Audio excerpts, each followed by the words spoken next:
Things you should not care about in high school. I feel like I've actually learned a lot this year. So here are some things that I think you should absolutely not be worrying about. Okay, first, if you haven't had a boyfriend or girlfriend yet, trust me, I know it might seem like everyone is dating, but there's absolutely no rush. It's actually way better to wait a little bit longer for the right person than to just take anyone, because obviously that never ends well. And also, guys, make sure to comment FB's Get Your Few page. I'll be noticing everyone that does. Okay, next, you should never care about repeating outfits. I don't know about you guys, but I've never met someone that has 365 outfits. And I'm telling you, no one is paying that much attention to you, and no one really cares what you're wearing. Okay, next, you should never care about mean girls. They literally just are not worth your attention. And in my case, I'd say it's more fake girls. And ever since I started my TikTok, you'd honestly be surprised the amount of girls that talk bad about me at school. They literally just come up to me and are fake to my face. Guys, I know you talk bad about me, so I promise you guys it's a them problem and not a you problem. They're honestly just extremely jealous of you, so just keep doing your own thing and be you. Next, you shouldn't care if you haven't gotten your period yet. I actually do have a lot of friends that still have not gotten theirs, and I'm honestly extremely jealous of them. Like, I wish. So if you guys have not gotten your period yet, I promise you are not missing out on anything. Okay, lastly, you should never care about having your whole life figured out in high school. And the people that do seem like they have it figured out, chances are they are going to change their mind in the future. Still haven't had enough life experiences and jobs to really know what you want to do for the rest of your life. So don't put too much pressure on yourself. This is brutally honest girl talk that you need to hear. And it's gonna be a little brutal, but I didn't grow up with a sister and I had to learn all of this on my own. I'm gonna teach you things that I wish somebody told me sooner. Even if it's the harsh truth, your body is going to change a lot. I'm not just talking about in high school. Your high school self is not gonna look like your college self. Your college self is not gonna look like your post-college self. I feel like no one talks about this, but there's like 2 puberties that girls go through. And I swear, nobody talks about it. But so many girls in their 20s like compare themselves to high school. And it's like, girl, it's like, no, your body is supposed to change, okay? Probably doesn't like you. Stop trying to rush dating. Stop trying to rush finding a boyfriend in your relationship. The more I've dated, the more I've realized there is a high probability that he just does not like you enough. Like, you don't need to be having crushes and being in this chase mindset. Most people are not gonna be your soulmate, and that's okay. So stop trying to rush into relationships and find your perfect person. Like, they will find you, and they will make it so obvious, because when someone actually likes you, it is crystal clear. So he probably doesn't like you. Only be friends with girls who actually know what girl code is. There are so many girls out there that just literally do not respect their friends, do things behind their friends' back, talk crap about them. Oh, we have trouble cutting them off because we don't want to be mean. Soon you realize it is so much better to cut off toxic people at the source, the easier your life will be. And okay, you might have less friends, but being lonely is so much better than knowing fake people. And that's all. Let me know if we want more of these. I'm 24 now, and here are some things that I wish I knew earlier. Probably would have helped me throughout my life. And I do know some people told me these things growing up, but I just like didn't believe them, or I didn't take it seriously. You should never keep a kind thought to yourself. If you're thinking something kind about someone, always say it, because who doesn't like having a compliment and having something nice said about them? If everyone said every kind thought that came to their head, the world would be way nicer of a place. Your feelings can 100% be valid, but then how you choose to act on them is up to you. Just because your feelings are true to you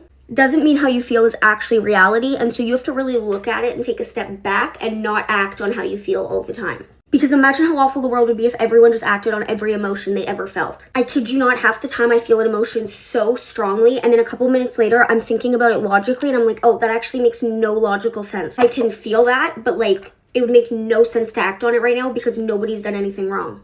Everyone is just making everything up as they go. I used to think when I was younger that like adults had their life all together. My parents, obviously, I thought had their lives all together and they knew what they were doing. No, nobody knows what they're doing because it's their first time living on the earth too. So everyone's just trying the best with what they were given and continuing to learn. Focus on what you can control and not what you can't control, because if you keep focusing on what you can't control, you're going to drive yourself absolutely insane. A lot of people actually care more about their appearance and how they look on the outside than how good they are as an actual person on the inside, and you have to be careful of those people in life. Especially the kinds of people that want to control what you can and can't say about them, and ask you not to share your lived experiences with anyone because it'll make them look bad.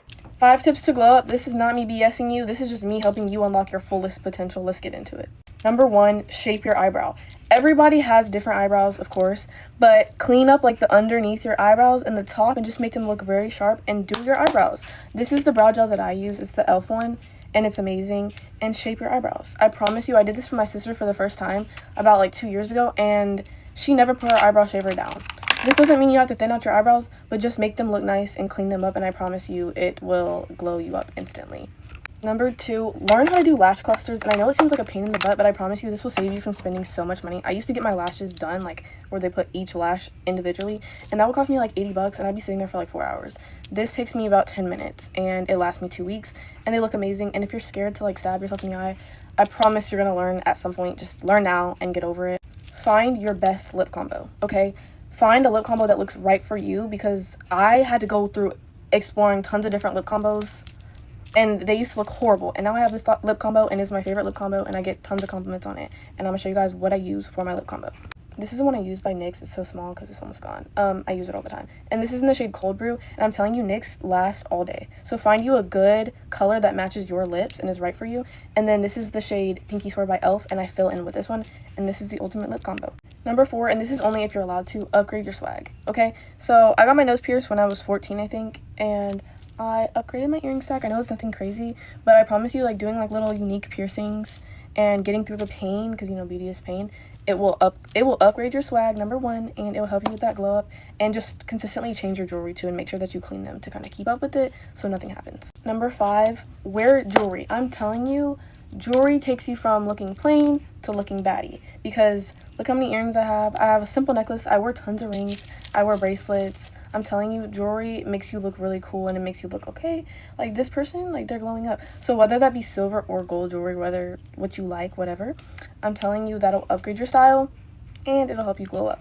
Tips for incoming 9th graders. And this is coming from someone who's just finishing 9th grade. So here's some of the tips that I wish I knew before this year. Okay, first, you're gonna want a lunch plan for the first day of school. So on the last few days of summer, you're gonna want to text a lot of people from your school and ask them what lunches they have. And as long as you can find at least one person to sit with, you're good. So if you do this, you're just gonna feel way less stressed on the first day of school, because trust me guys, it is kind of scary. And also guys, make sure you comment FP Scan if you page. Next, you need to be retaking all the tests that you can, because now you're in high school, so all your grades are counting towards your GPA. So you're able to get into potential colleges. You want to try and make your GPA as high as you can your freshman year. So if you're given the chance to retake a test, why would you not take it? And next, join the sports and clubs that you want to do, and not because your friends are doing them. And this way you're going to get to meet people that have the same interests as you. For example, I got really involved in choir this year, and let me tell you, the amount of friends I have now that are in choir, I literally would not have made them if I didn't join. So yeah, if you want to join something, join it. Okay, next, it's totally okay to outgrow your friend group, and honestly most of us do in high school. And a lot of times you won't even have classes with your friends from middle school. People change, your hobbies change, and this doesn't mean that your friendship had to end badly, but you guys just grew apart. Okay, lastly, attend your school activities. For example, homecoming, football games. You're only going to be in high school once in your life. I feel like so many people are like, oh, but homecoming is so lame. I personally had the best time at homecoming because I made it fun. So go in with the mindset that if you make it fun, it's going to be fun. 5 rules I live by, friendship edition.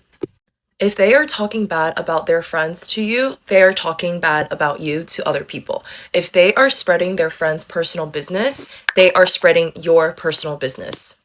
I truly get the biggest ick when someone tells me someone else's business. It could be like their family issues or just like something very personal, and they treat it like gossip or tea. Yeah, immediately no. Never ever tell these people your personal business, because best believe they are spreading that like wildfire. If they are friends with people who have betrayed you, wronged you, or just overall treated you like shit and did you dirty in the past, they care more about being liked and accepted by other people than their loyalty to you. I truly do not get this at all. Whenever people hurt my friends or betray my friends, I get more mad at the person than my friend, because how dare you treat the person that I care and love like that? So the people who are still friends, with people who have wronged their community, that is like mind-boggling to me. If you are constantly hesitating or thinking twice about telling this person something, then you probably shouldn't be telling them that. It could be because of their reaction or just overall how they're gonna take it. Yeah, no. An example is private information. Like I said in number 1, maybe they'll spread it because they talk about other people to you, or when you're coming to them about an accomplishment and win and they just do not congratulate you at all. Yeah, it's that secret animosity building up. If you are always the first one to reach out and make plans and ask to hang out or just check up on them, take a step back and see how long you guys go without talking, without you hitting them up first, and you'll have your answer on what to do next. Friendship is a two-way street, and if you are always the one putting in effort and not receiving that, then what's the point? Number 5, if they never say sorry or it is so hard for them to take accountability, they do not care about fixing the relationship or how what they did made you feel negatively. They only care about being right, and these type of people are the most dangerous to be around because they will never admit their wrongs and will always play like the victim card and put the entire blame on you. These are the rules that I live by, friendship edition, to keep myself safe and to make sure the people around me are quality people. Bye guys. These are my tips on how to survive middle school. Wear deodorant and perfume. Don't be the person that sprays a million sprays of perfume in class. Make a little emergency kit of everything you might need. Stay away from drama. People in middle school love to gossip, but 99% of the rumors you hear are not true. Get a good skincare routine. Keep your face clean because you do not want to start breaking out. There is no such thing as popular people, nerds, jocks, band kids, losers.